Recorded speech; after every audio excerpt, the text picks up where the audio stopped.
자, 세 번째, 적정 수준 이론제. 이게 이제 중요한 이론이 되지. 네. 적정 수준 이론은 역류가설이라고도 해. 역류라는 건 뭐냐면은 우리가 U자를 이렇게 그리잖아. 이 U자를 뒤집어 놨다 해서 역류가설이라고 해. 이거는 무슨 말이냐면 각성 수준이 너무 낮은 상태에서는 운동 수행이 제대로 안 되더라는 거야. 네. 근데 각성이 어느 정도 올라가니까 운동 수행 효과가 아주 뛰어나더라는 거야. 근데 지나친 각성이 되니까 다시 운동 수행 효과가 떨어지더라는 거야. 그럼 이거 바가지를 거꾸로 씌우는 것처럼 U자가 역으로 됐으니까 어디에서 가장 운동 수행 효과가 뛰어나다는 거야? 너무 낮지도 않고 너무 높지도 않는 그 적정 그 공간, 거기에서 가장 운동 수행 효과가 뛰어난다. 그래서 적정 수준 이론이라 하기도 하고 역류 가설이라고도 해. 그러면 이걸 이해를 돕기 위해서 이 책을 한번 보자고. 이 책의 이 그림을 보면 이해가 쉬워져. 자, 그럼 이 그림을 한번 봐봐. 이 그림. 네. 자, 어때? 요거는 수행이고 요거는 각성이단 말이야. 네. 아, 각성 수준이 아주 낮은 단계에서는 수행도 낮네. 낮은 단계에서는 낮지. 네. 요렇게 된단 말이야. 요렇게. 그지? 근데 이렇게 각성이 올라갈수록 운동 수행이 잘 되지. 네. 요걸로 보면 앞에서 본 욕구 이론하고 같잖아요. 여기까지는. 그렇죠. 근데 여기서 더 넘어가 버리는 것 어떻게 돼? 너무 긴장해가 너무 각성, 너무 불안해지니까 운동 수행이 떨어진다 이 말이야. 그래서 요 선을 옆으로 끄면 어떻게 돼? 너무 낮은 거와 높은 거는 수행이 아주 낮다 이 말이야. 적절하게. 그렇지, 적절한. 자, 그럼 여기서 보자고. 요 위에 이 존 말이야. 네. 이 존에 땡겨오면 수행이 아주 높은 상태가 되겠지. 아, 이게 적정 수준 이론이야. 근데 이 적정 수준은 어떻게 알 수가 있어요? 그게 이제 코치가 선수를 관찰해야 돼. 네. 관찰해서 이 선수가 너무 이완되었다는 것은 각성률이 낮다는 것은 준비 상태가 안 됐다 이 말이야. 그럼 뭐 당연히 안 되지. 산만한 엉뚱한 데 시선을 보내고 있거나 흐트러져 있는 상태라면 이건 각성이 안 돼 있는 상태.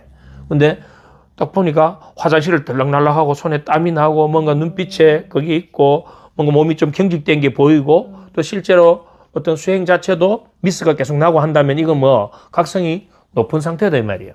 그럼 이건 이제 아주 조금 전에 중요한 질문을 한 거거든. 이런 적정 수준 이론은 일관성 있는 각성 수준을 요구하고 있어. 무슨 말이냐면 훈련 과정에서 이 존에 들어가는 훈련을 계속 반복해가지고 이걸 뭐 해야 돼? 조건 형성시키고 자동화시켜야 돼.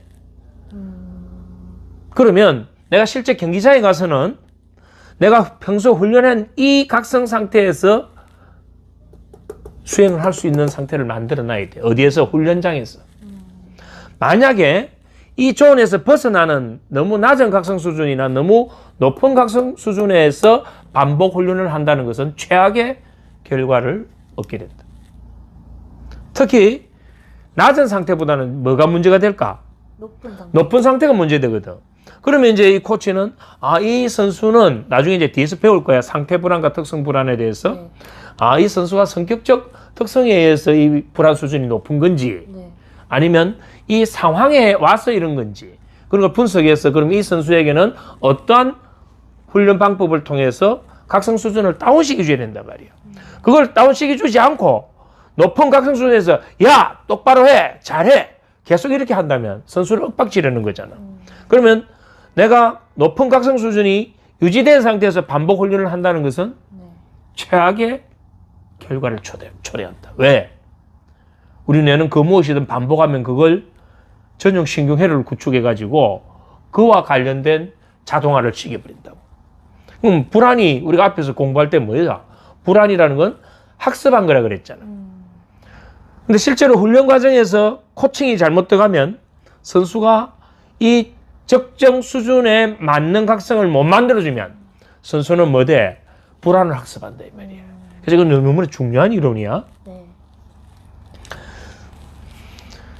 근데 이 적정 수준 이론은 조금 전에 질문한 것처럼 운동 종목에 따라서 다르겠지. 네.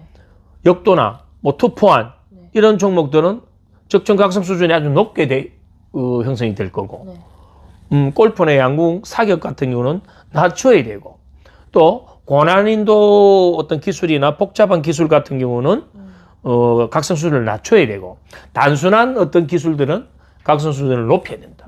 이게 종합적으로 알아야 돼, 코치가.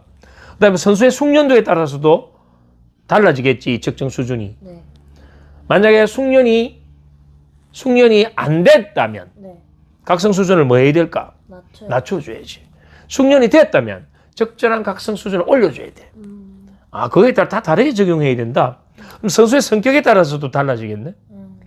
선수의 성격이 되게 민감하거나 네. 감수성이 예민한 이런 선수라면 각성 수준을 어떻게 해야 돼? 낮춰줘야 된단 말이야.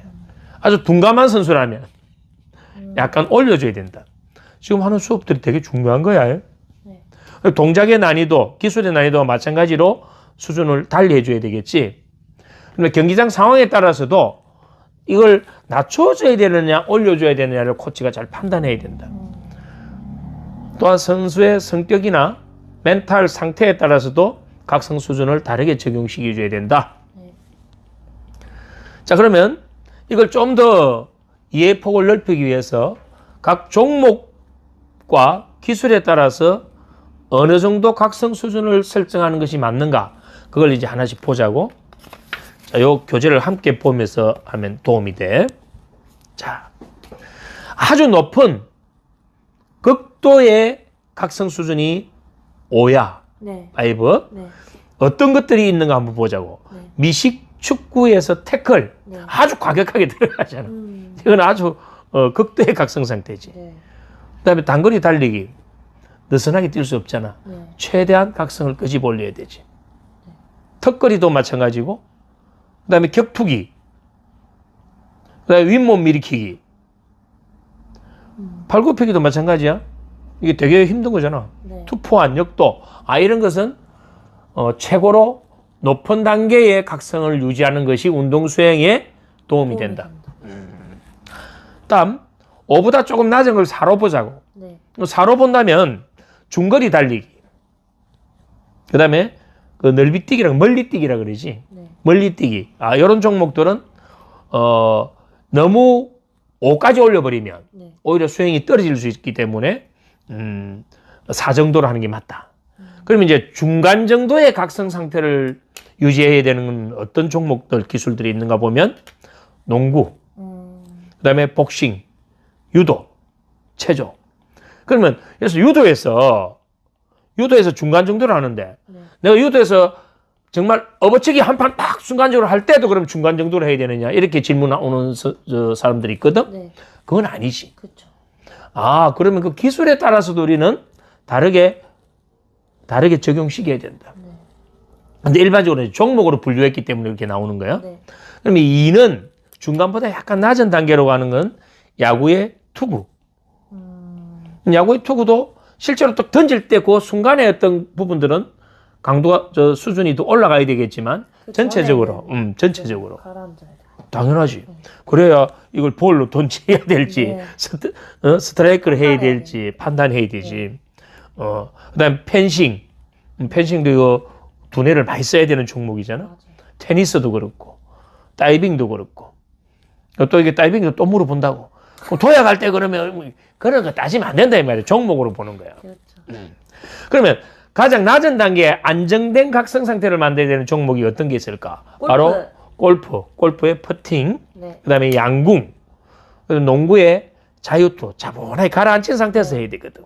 네, 축구의 킥, 이런 것들은 아주 안정된 각성 상태에서야 수행의 효과가 좋아진다. 자, 이렇게 보면 이제 결국은 운동선수가 이 적정 수준에 맞는 각성을 유지하는 것은 너무나 중요하다.